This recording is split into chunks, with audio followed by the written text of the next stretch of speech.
Hey, how's it going? Hope you're having a good Sunday. It occurred to me that, I've done a lot of recommendation videos on this channel. I haven't done it for a while, but it occurred to me I've never done, I don't think I have. I didn't check, but anyway. So I've never done an anthology recommendation. So this whole video is centered around scary anthologies, horror anthologies. And it's going to be probably a part one of part two. I do say that often, but I will get around to doing some of these part twos to the videos I've done.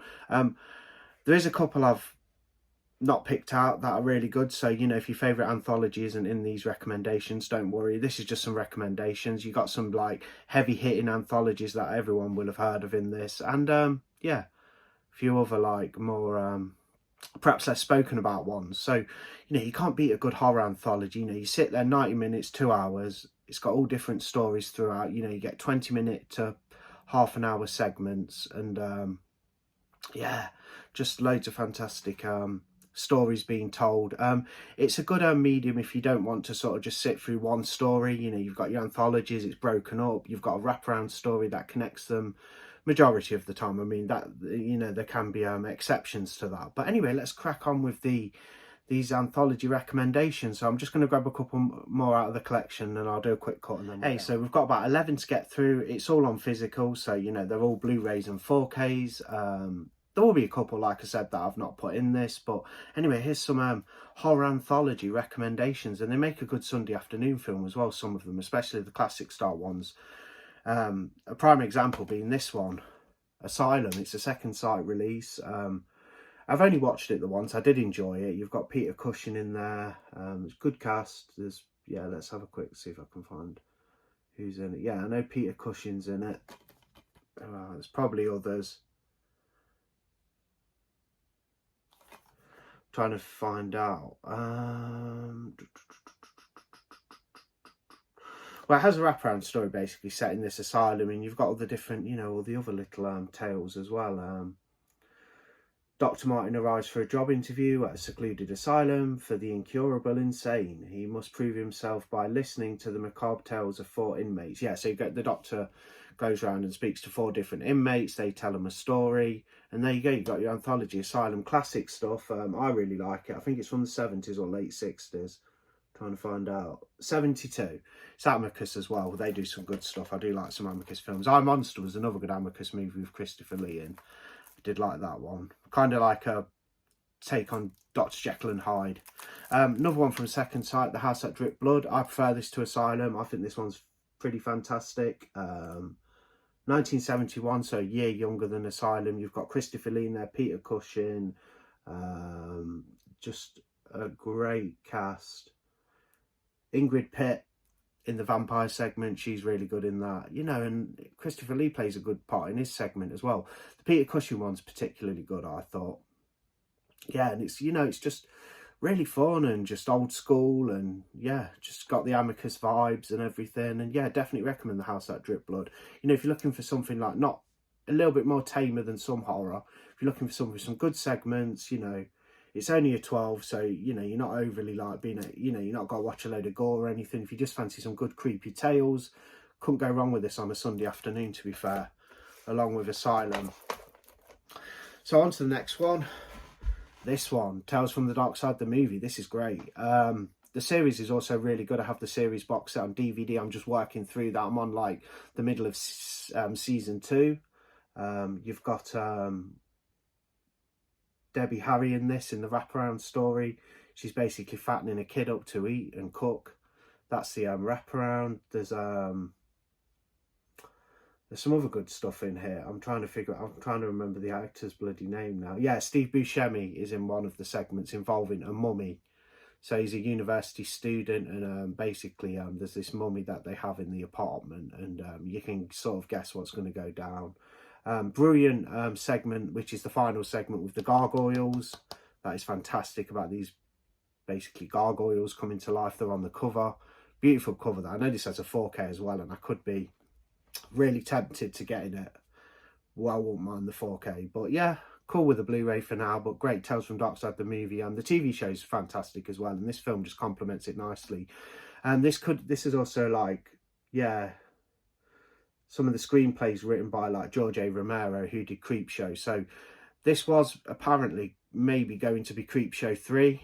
I know we did get a Creepshow 3 in the 2000s, which was bloody awful, but yeah, this was meant to be Creepshow 3, I think, and then they sort of, you know, used the skeleton and made it into a Tales from the Dark Side movie. But yeah, you can't go wrong with that one. Tales from the Dark Side, the movie. It needs a good UK release. I know like Scream Factory have done that Blu-ray and the 4K, but it'd be great to get released over here. Another fantastic anthology, Stephen King's Cat's Eye. Good 4K as well from Studio Canal. I enjoy this one. There's some really fun segments all revolving around a cat, basically, you know, going about. There's a segment with the little, what is he, like a little creature thing, like a gnome guy, who's going around this girl's bedroom, and the girl's played by Drew Barrymore when she was a kid. And yeah, it's a pretty cool segment. The little guy just going around in all the nooks and crannies and terrorizing this young girl, and the cat has to sort things out. That's a look at him on the back, the little guy, if you can see him. Yeah, quite cool special effects for that, for the time, I'd imagine. Anyway, there's the smoking segment with James Woods, another fantastic story in this anthology. James Woods is trying to quit smoking. He goes to a dodgy home clinic, and basically, like, every time he goes to light up, they say they know, they're aware of this, and they're gonna basically you know, sort of like torture his wife. They end up like kidnapping his wife and saying, you know, like, we're gonna torture and stuff if you light up. So this is a really hardcore quit smoking clinic. great segment though. Love James Woods. He does some fantastic stuff, and he's especially good in that Cat's Eye segment. Body Bags from John Carpenter. Carpenter's in the wraparound segment. There's some cool bits in there. There's like a slasher one. There's one with starring Mark Hamill. Yeah, all sorts. One with Stacey Keach. Who else we got in there? Yeah, Toby Hooper directs a segment. I think that's the gas station one at the beginning. But yeah, just really fun. Love Body Bags. Really good. Glad I picked that one up. I'd not seen it before, and then I picked it up about, you know, during the pandemic, and like got really into it and enjoyed it. A newer release here, but of an old film, Dr. Terror's House of Horrors. This is a 4K from Vinegar Syndrome. It's from 1965, so it's quite an old one, but again, it's just cool. It's just like got the classic like ghostly vibes and everything, and some cool segments. Yeah, Dr. Terror's House of Horrors, really like that one. And now an anthology made up of 2 stories. It's a 2-hour film. Half the film's directed by George A. Romero, and the second half is a retelling of Edgar Allan Poe's The Black Cat, which has been done many a time, and that is directed by Argento. So you're getting Romero and Argento both directing 2 different segments for 2 evil eyes. And yeah, the first segment's great from Romero as well, about the old guy who's dying, and his wife's trying to steal all his money with her lover, and who's a doctor. And it's just so much fun. And yeah, he basically comes back from the dead and starts haunting them. Won't give too much away. And then you've got Argento's brilliant retelling of The Black Cat, which is just fantastic, starring who's it starring? What's the guy called from Reservoir Dogs? Well-known actor, Harvey Keitel. Harvey Keitel plays the antagonist and the main character in the Black Cat adaptation. Gruesome stuff, this one as well. He plays a dodgy photographer who is obsessed with photographing corpses and things like that on the on police crime scenes. He ends up like murdering his girlfriend's stray cat, who she takes him. She leaves him. He ends up, you know, and killing many people and trying to cover his tracks. And you know, typical story of the Black Cat. I'm sure you can't really spoil the Black Cat, because even when there's an adaptation, it follows the same sort of beats. But this is one of the better ones I've seen, one of the better adaptations. It's gory, you know, it's really good, like, got a good, like, sense of horror in it, you know, with the gore and everything and the effects. And it's, it's probably one of my favourite adaptations of the Black Cat. I mean, there's a lot of them out there. Follows the general beats, but it looks so different. Like the location, it's set in more modern times, or 1990 when this film was made. And it looks a little bit more modern than the old school Gothic style imaginings of that story. But yeah, there's a look at the back, and there's, you know, some of the gruesome effects and stuff you can probably see. I also have this edition of it, an old school Arrow Video Blu-ray with lovely artwork. I mean, that's much better artwork than the Blu-ray, but wouldn't mind this on 4K as well. I know Blue Underground have put it out, but there you go, 2 Evil Eyes. Awesome anthology. An absolute like banger now, classic from the 90s. I think it's, what year is it from? 1995, and that's Tales from the Hood. This is Scream Factory release. yeah, so much fun. This could do for 4K as well. You got a wraparound story with Clarence Williams the third. These bunch of guys from the hood, you know, like these sort of like gangbangers, like basically take refuge in a funeral home where Clarence Williams the third is. Of course, he hams it up into some fantastically over the top acting, and he tells them stories, basically 3 different stories, all involving kind of like, you know, a theme of like, you know, some race, you know, themes of racism, and within the police force is one of the stories about this black cop who got killed. He comes back from the dead and takes revenge on his white counterparts. And then you've got there's another cool story involving this politician who basically he lives in a house which was I think a plantation, maybe like a plantation house in the past. And yeah, he's been haunted basically, and it's got this really cool scene at the end where all these little dolls and things come to life. He's got all these little, you know, black dolls, and they all come alive and they take revenge on him and stuff, and it's just brilliant. Yeah, a bit fiercer than Gulliver's Travels, that's for sure.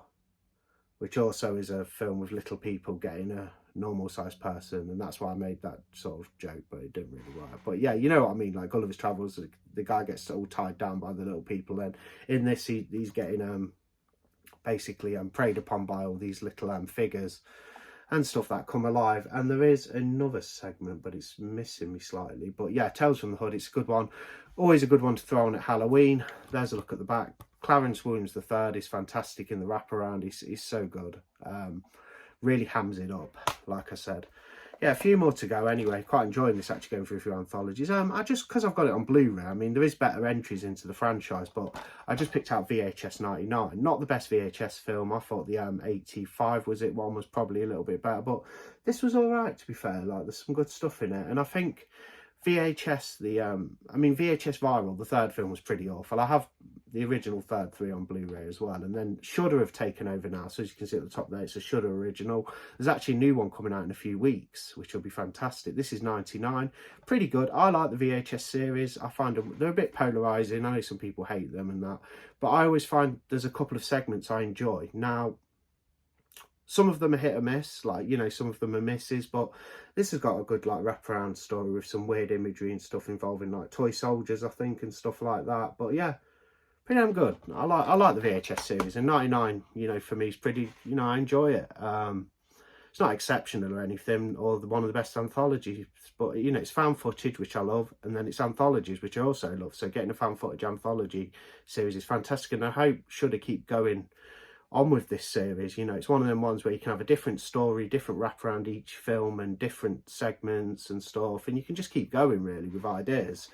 Absolute classic here on the Arrow Video line, starring Vincent Price, Peter Lorre and Basil Rathbone. The segment with Lorre and Vincent Price is amazing. Like, they're just basically, Peter Lorre plays a drunk. Obviously, he's done some good films with Vincent Price. Them two are a great twosome. You know, great, like, they bounce off each other well, and he's trying to drink Vincent Price under the table in this pub or bar. He's trying to drink him under the table, trying to win the wine competition, and he's getting so drunk and it's hilarious, and Vincent Price has to take him home. It's got some other cool tales in there. It's got an adaptation of The Black Cat, of course, from Edgar Allan Poe. You know, there's plenty of them about. They're good. It's a good story, though. I enjoy watching the reimaginings of them. But Tales of Terror, Vincent Price and Peter Lorre are fantastic together, and just, yeah, a sight to behold. You've got to see that, because they really are hilarious. On to the last 2 now. I saved probably the best till last.